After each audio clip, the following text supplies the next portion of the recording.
Hello everyone, so let us talk about like in general क्या चल रहा है। तो अभी तो मुझे देखो जाना है ओपीडी 10 बजे से पहले एंड 9 ऑलरेडी बज चुके हैं। तो मैं अपना ब्रेकफास्ट करते करते आपसे बात करूंगी। चाय ऑलरेडी ठंडी हो चुकी है गाइस, तो मुझे ब्रेकफास्ट जल्दी जल्दी करना पड़ेगा। लाइफ अपडेट मैं आपको बता देती हूँ। तो इंटर्नशिप मेरी खत्म हो जाएगी 30 जनवरी को। उसके बाद एक महीने के इलेक्टिव्स है, तो फेब में सब कुछ रैपअप हो जाएगा। लाइक इंटर्नशिप, इलेक्टिव, सब कुछ रैपअप हो जाएगा फेब में। एंड 1 मार्च से हम बिल्कुल फ्री हो जाएंगे। तो फ्री तो क्या ही होंगे, नीट पीजी का प्रिपरेशन कर रहे होंगे। तो यहाँ पे मेरे पास मेरा समोसा है जो मैं खाने वाली हूँ। हाँ, तो नीट पीजी की प्रिपरेशन करने वाली है। नीट पीजी की डेट कब की आएगी, कब की नहीं आएगी, उसका हमें अभी कोई आइडिया नहीं है। तो अभी के लिए माय प्लान्स आर कि फटाफट से अपनी इंटर्नशिप, इलेक्टिव सब खत्म करूँ।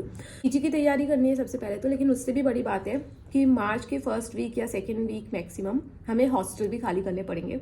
तो यस, बाहर कहीं जाना पड़ेगा। कुछ लोग घर जाते हैं, कुछ लोग बाहर हॉस्टल या पीजीज या फ्लैट्स लेते हैं और अपनी तैयारी या जो भी उन्हें करना होता है कंटिन्यू करते हैं। तो मेरा प्लान यही है कि एटलीस्ट जब तक नीट पीजी का एग्जाम नहीं होता मैं उसके लिए प्रिपेयर करूँ। तो मेरे को पहले तो बाहर कुछ ढूंढना पड़ेगा। घर पे तो मेरी पढ़ाई होती नहीं है, तो मुझे यहीं पे कुछ चाहिए होगा ठिकाना। उसके बाद पीजी का जो भी रिजल्ट आएगा, लाइक पीजी का एग्जाम होने के बाद मोस्ट प्रोबेबली मैं अपने लिए कोई जॉब ढूंढ लूंगी। लाइक आप कहीं पे ट्यूटर बन सकते हो या फिर आप जेआरशिप कर सकते हो। तो बहुत सारे ऑप्शंस होते हैं, क्योंकि पीजी में एंड सीट अलॉट होने तक, लाइक ज्वाइनिंग डेट तक बहुत टाइम होता है। ठीक है, एग्जाम से लेके, क्योंकि काउंसलिंग वगैरह का लंबा प्रोसेस हो जाता है कभी कभी। तो वो टाइम मैं वेस्ट नहीं करना चाहती। एटलीस्ट मैं खुद के खर्चे खुद निकाल लूँ, वो चाहती हूँ। तो अभी के लिए मेरे को ज़्यादा कुछ मैंने सोचा नहीं है कि एग्जैक्टली मैं क्या करूँगी। बहुत सारे फैक्टर्स पे डिपेंड करेगा। पीजी के एग्ज़ाम पे भी डिपेंड करेगा कि मेरा पेपर कैसा हुआ है, उस पर भी डिपेंड करेगा। और मुझे लाइफ से क्या चाहिए उस पर भी डिपेंड करेगा। और भी 2-4 ऑप्शंस मैं अभी देख के चल रही हूँ।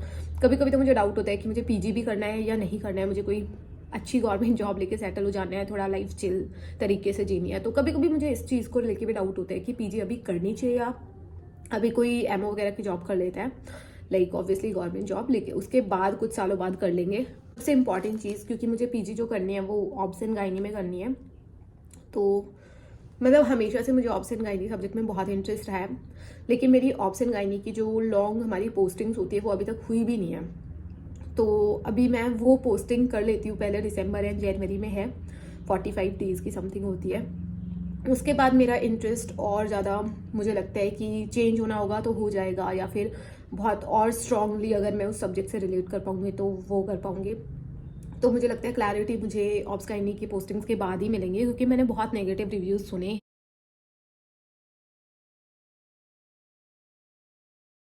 अभी थोड़ी क्लियरली बातें कर लेते हैं। तो आज जब मैं ये वीडियो बना रही हूँ तो आज है 27 नवंबर। सो यस, नवंबर ऑलमोस्ट ख़त्म हो चुका है। फिर हमारे पास बचता है दिसंबर, जनवरी एंड फरवरी। तो ये 3 महीने मेरे पास बचते हैं। 3 महीने ही मैं इस हॉस्टल में, इस कैंपस में हूँ एंड उसके बाद हमें यहाँ से जाना है। तो यस, 3 महीने तक इंटर्नशिप, इलेक्टिव सब खत्म हो जाएंगे। फिर एकदम हमें डिसाइड करना पड़ेगा कि हमें लाइफ से क्या चाहिए। अभी तक I am not very sure कि मुझे क्या चाहिए। मैंने आपको बता ही दिया है कि जब मेरी ओबीजीवाई की पोस्टिंग्स हो जाएंगी उसके बाद ही मेरा क्लियर कट माइंडसेट बनेगा। अगर मेरा ओबीजीवाई पे फिर भी इतना इंटरेस्ट रहा जितना अब है, तो फिर मैं पीजी करने का ही सोचूंगी 100%। लेकिन अगर मेरा इंटरेस्ट थोड़ा भी मोल्ड हुआ, थोड़ा भी मॉडिफाई हुआ, या फिर थोड़े भी मुझे डाउट्स आए, तो फिर हो सकता है कि मैं कोई गवर्नमेंट जॉब की तरफ जाने का सोचूं एंड अपनी लाइफ में थोड़ा वर्क लाइफ बैलेंस लेके आऊँ और रेजिडेंसी ना करूँ।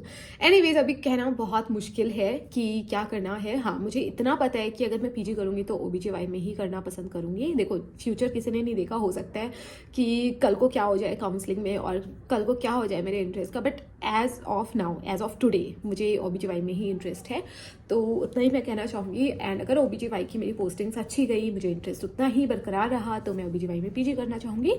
और अगर मेरा इंटरेस्ट मॉडिफाई हुआ तो फिर मैं अपना कोई वर्क लाइफ बैलेंस वाला जॉब ढूंढूंगी। ठीक है, बहुत सारे ऑप्शंस होते हैं आफ्टर एमबीबीएस। एंड क्या क्या ऑप्शंस होते हैं, if you want me to discuss about all those options then definitely मैं रिसर्च करूंगी पहले, क्योंकि अभी तो मुझे 100% ऑप्शन खुद ही नहीं पता है।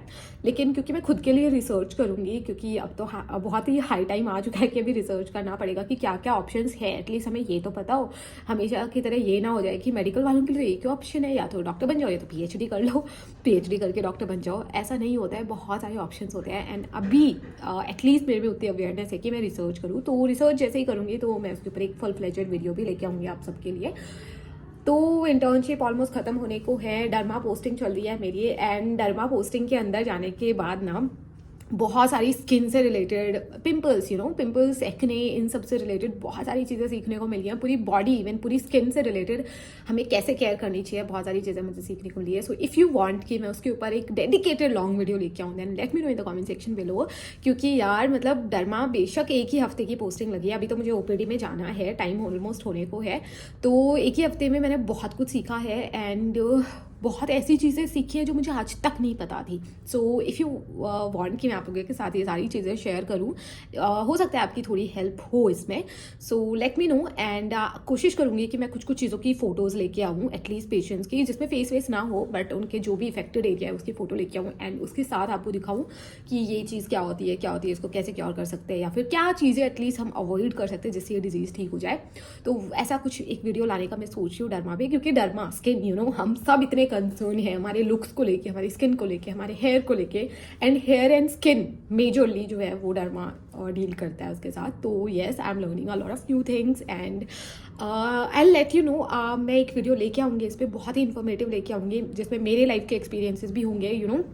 मेरा इतना मैसिव हेयर फॉल होता था, अभी भी होता है, अभी भी बहुत ज़्यादा हेयर फॉल होता है, बट एक टाइम था जब मैं बाल हमेशा बांध के रखने पड़ते थे क्योंकि इतना ज़्यादा हेयर फॉल होता था। तो वो सारी चीज़ें क्यों होती थी, मैंने कैसे उसको थोड़ा भी मैनेज किया, तो उसके ऊपर मैं पूरा एक डेडिकेटेड वीडियो लेके आऊँगी हेयर एंड स्किन के ऊपर, ठीक है। So that's about it. And अभी तो डर्मा पोस्टिंग चल रही है, अभी देखो पूरा रेडी हूँ, मैं ब्रेकफास्ट करने आई थी सिर्फ, मैंने अभी फटाफट भाग के जाती हूँ ओपीडी में। ओपीडी आज हाफ डे है, आज वेडनेसडे है, तो ओपीडी 1-1:30 बजे तक खत्म हो जाएंगे एंड उसके बाद मैं फ्री हो जाऊँगी, ठीक है। सो हो सकता है आज ही मैं वो वीडियो बना लूँ एंड अपलोड जल्दी ही कर दूँ फिर आपके लिए। एनीवेज, लेट मी नो आपको ये वीडियो कैसा लगा, एंड आपको ऐसे sit down chit chat video कैसा लगता है वो भी मुझे बताना। बाकी टेक केयर, एंड अभी सर्दियाँ आ गई हैं, सो पढ़ाई का भी सीज़न आ चुका है, पढ़ाई करो बहुत सारी, जितने भी नीट एक्सपीरियंस है, all the very best. I just want कि आप अपना 100% देने लग जाओ इस टाइम से, क्योंकि अभी 4-5 महीने बचे हैं। So yes, it's high time, आपको अपना 100% देना पड़ेगा, एंड उसके बाद एटलीस्ट आप फ्री हो जाओगे नीड से, क्योंकि 100% दे लोगे ना एक बार, तो फिर आपको पता है कि आपके लिए ये चीज़ बनी है या नहीं बनी है, ठीक है। सो अभी 100% दे लो, and once and for all, या तो आर या तो पार, ठीक है। So that's about it, and bye bye, take care.